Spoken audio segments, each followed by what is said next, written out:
This girl is turning 28, yet her marriage isn't happening. So far, 30 different suitors have come to see her, but none have agreed to marry her. As time passes, her age keeps increasing, and so does her family's worry.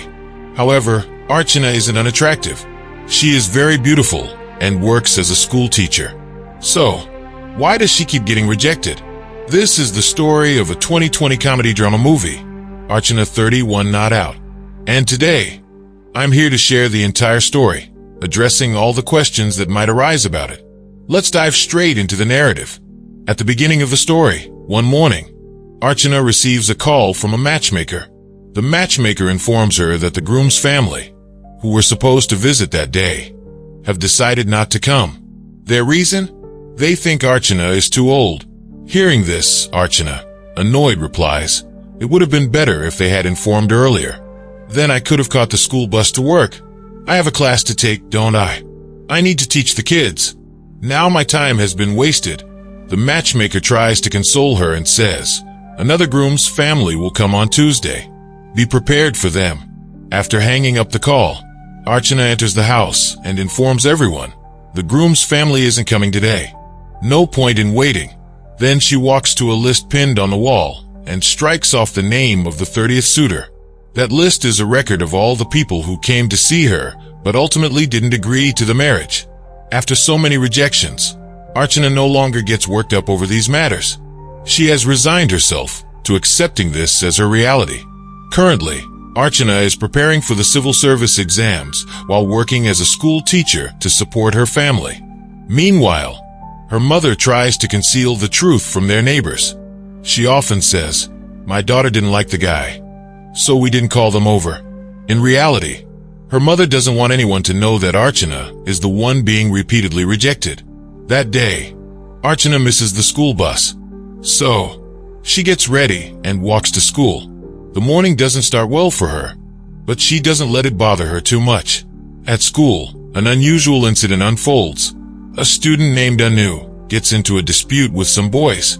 To handle the situation, Anu brings her uncle to school. However, her uncle initially refuses to get involved.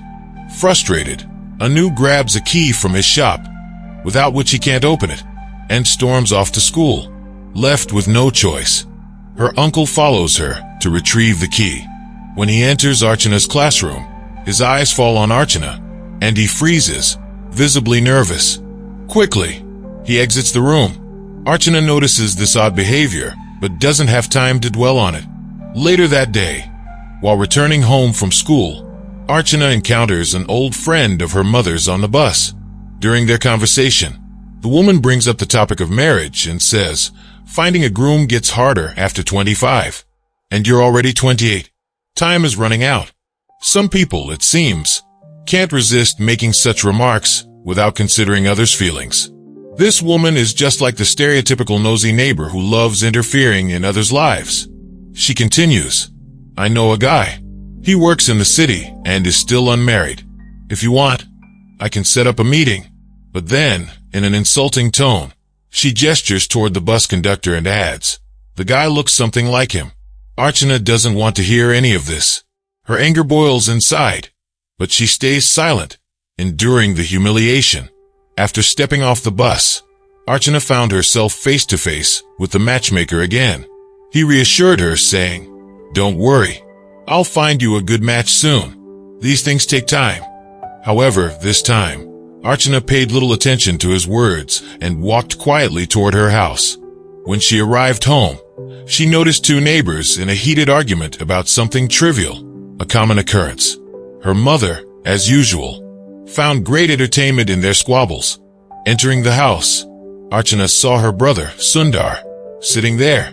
Sundar was in love with a girl from their village named Anju, but Anju's mother disapproved of the match and had started looking for another suitor for her daughter. Sundar shared his frustrations with Archana. Despite being weighed down by her own problems, Archana tried to console her brother. Yet, deep down, she was overwhelmed by her own uncertainties and unable to think about her future. The next morning, the matchmaker called Archana's father to inform him that a prospective groom's family due. The following day, the household busied itself preparing tea and snacks for the visitors. But Archana, knowing how these meetings usually turned out, prepared for school as usual. She waited until the last minute and, upon hearing that the groom's family wasn't coming, left for school without delay. The day began poorly for her. She missed the school bus again and had to take another bus to get there. Her days passed like this, juggling family responsibilities, her teaching job, and her father's relentless attempts to arrange her marriage. At 28, marriage felt like an unattainable dream for her. One day, during class, another teacher approached her with a concerned expression. "Have you spoken to the principal?" she asked. "About what?"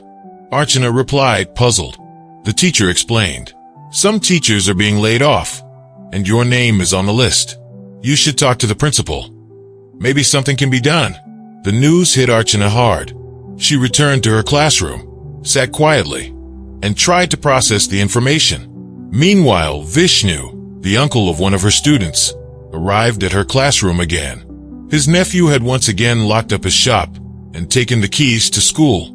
But Archana, already upset, scolded them harshly before sending them away. After class, Archana went to see the principal, who made things clear. "This is a management decision. There's nothing I can do. It's best if you start looking for another job." Feeling disheartened, Archana returned home, only to find that the groom's family had finally arrived. The groom worked in Dubai, and his elder brother and sister-in-law seemed impressed with Archana's photograph. They even spoke about setting a wedding date. That night, Archana's father asked her, "Do you have any objections to this proposal?" Before she could respond, the groom himself called her. They spoke for a while, and Archana asked him directly, "I want to continue working after marriage. Would that be a problem?" The groom chuckled and replied, "Not at all. In Dubai, there are plenty of opportunities for teachers. I have no issue with you pursuing your career." Hearing this, a sense of calm washed over Archana. As they continued chatting, she felt a growing sense of comfort with him. By the end of the call, she had made up her mind. She was ready to say yes to this marriage. That night, Archana walked to the piece of paper pinned to her wall.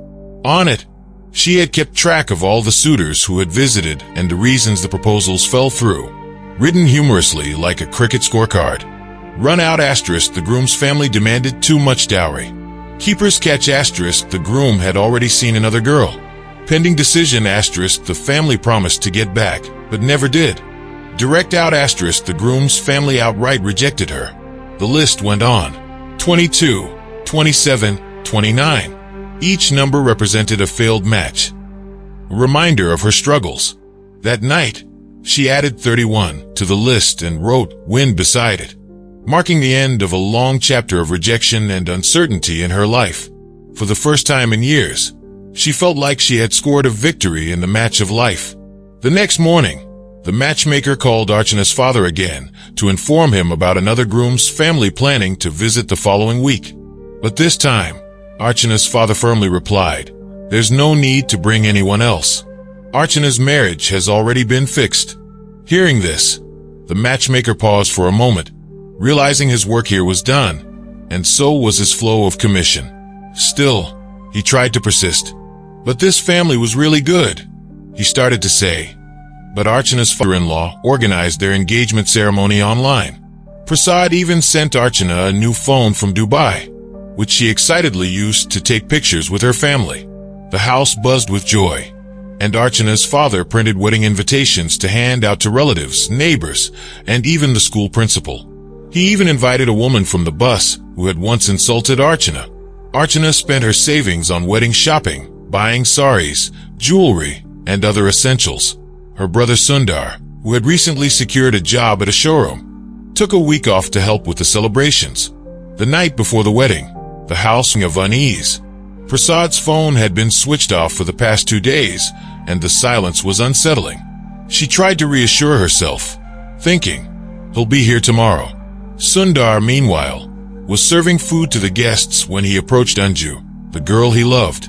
Gathering his courage, he confessed, "I've liked you since 7th grade, but your mother is looking for someone else for you. I don't know what to do. Your decision matters the most to me now." With that, he walked away, leaving Anju visibly moved, a hint of sadness in her eyes. In another corner of the house, the matchmaker sat with a few men, sipping alcohol and grumbling. You people don't know how hard it is to find a good groom. I worked so hard to find matches for Archana. But before I could finalize anything, Archana in her room stood in front of the mirror. She still couldn't believe that her wedding was happening the next day. Overwhelmed with joy, she locked her door and began outside. She found the elderly man standing quietly. "Who are you? We didn't invite you," she asked. The man didn't respond. Her father, noting it was Prasad's brother. "Have you spoken to Prasad?" he asked. "No," Archana replied. "I haven't heard from him in 2 days." "Why?" Her heart sank as Prasad's brother continued. "I'm at the police station. Prasad returned to India 2 days ago, but his phone has been off ever since. We suspect he may have run away with his ex-girlfriend. It's highly unlikely the wedding can go ahead tomorrow." Archana felt her world crumble, burden only she truly understood. The house was still alive with celebration, with everyone oblivious to the storm brewing inside her. How could she break the news to them? How could she endure? A flood of dark thoughts filled her mind. Asterisk, what if I jump into a well? What if I grab a gun and put an end to this charade? Would anyone even ask me why I never... Archana once again found herself lost in her thoughts. This time, she resolved that there was no point in living anymore. She had to end it all. Shortly after, her father, now feeling better, came into her room and sat beside her. With a loving tone, he asked, "What's wrong, dear? Are you worried about something? Remember, whatever is troubling you isn't more significant than your life itself." Putting on a brave face, Archana smiled and replied, "No, Dad, there's no problem. Everything is fine." But her father, now serious, said, "You're trying to keep your pain to yourself. But I want you to know that I'll always be by your side, no matter what life throws at you." Just as he finished speaking, Archana's phone rang. It was a call from Prasad. Picking up, Prasad said, "I know you're very angry with me, and I know apologizing won't make any difference. What I've done is unforgivable. It all happened suddenly. But I want to confess to your family and take all the blame because you've done nothing wrong. It's all my fault." Archana froze. After a moment of silence, she firmly replied, "There's no need for you to talk to anyone in my family. I know perfectly well how to handle them." With that, she hung up the call. A wave of unbearable pain swept over her. How would she handle the situation? How could she face a house full of guests and keep them calm? These questions began to weigh her down. After finishing the call, she stepped out of her room to see what was going on outside. Her eyes fell on the elderly man who was still sitting there, unfed. So, Archana brought him some food. While serving him, she stood there and began talking to herself. "Do you know, there won't be any wedding here tomorrow. The groom I was supposed to marry has run away with another girl. Nobody in this house knows yet that there will be no wedding tomorrow." Archana poured out all her thoughts to the elderly man, who remained focused on eating, barely acknowledging her words. She continued, "I've spent all my savings on this wedding. Now, I have nothing left to do." After finishing his meal, the old man got up, adjusted his lungi, and walked away with an indifferent attitude. Watching him leave, Archana suddenly heard someone calling her name from the bushes. It was Anu and Vishnu. Remember Vishnu? Yes. She had met him at school before. As Vishnu approached her, he said, "I have something to say, and you mustn't interrupt me." Vishnu began, "I've liked you for a long time, but I never had the courage to tell you because I was afraid of your anger. That day at school, I didn't come there by chance. I came with my niece, planning just to see you. Since then, I've visited school multiple times just to catch a glimpse of you. I know today is your wedding day, but I can't keep my feelings bottled up anymore. I don't want to live with the regret of not expressing my heart. Even though it's too late, I want to tell you now that I love you very much, and I want to marry you." Finishing his confession, Vishnu quickly tried to leave, but Archana stopped him.